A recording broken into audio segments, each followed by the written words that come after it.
বন্ধুরা, চিরুনিতে কখনো nail polish দিয়ে দেখেছো? চিরুনিতে কি কেউ আবার নেল পালিশ দেয়? কেমন একটা শুনতে লাগছে বলো? হ্যাঁ, সত্যিই তাই।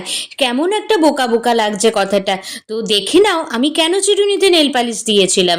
তো দেখো, আমরা যখন বাজার থেকে একটা চিরুনি কিনি, দেখবে চিরুনির দাঁতগুলো প্রচণ্ড ধারালো হয়। মাথায় দিলে মাথায় প্রচণ্ড লাগে, স্কাল্পে প্রচণ্ড লাগে, কেটে যায়, আমরা চুল আঁচড়াতে পারি না।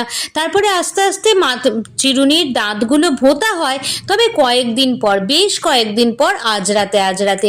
কিন্তু প্রথমের দিকে আমরা কি করব? প্রথমের দিকে তো আমরা চিরুনিটা ঠেকাতেই পারি না মাথায়। তার জন্য একটা সহজ পদ্ধতি আছে। প্রত্যেকের বাড়িতেই তো কম বেশি নেল পলিশ আছে, তো তাতে আর চিন্তা কি আছে?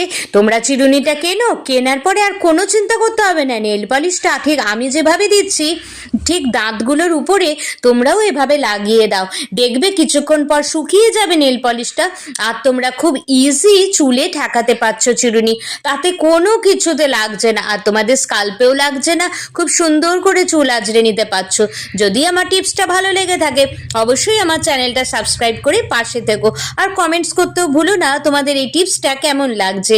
তো এই টিপসটা একদম নতুনত্ব টিপস, একবার ব্যবহার করো, নিশ্চয়ই তোমাদের ভালো লাগবে এবং খুব উপকারী টিপস। তো আজকের মতন এইটুকুই। নেক্সট ভিডিওতে আবার তোমাদের সাথে অন্য একটা নতুন টিপস নিয়ে এবং গুরুত্বপূর্ণ টিপস নিয়ে দেখা হচ্ছে। So good night, tata.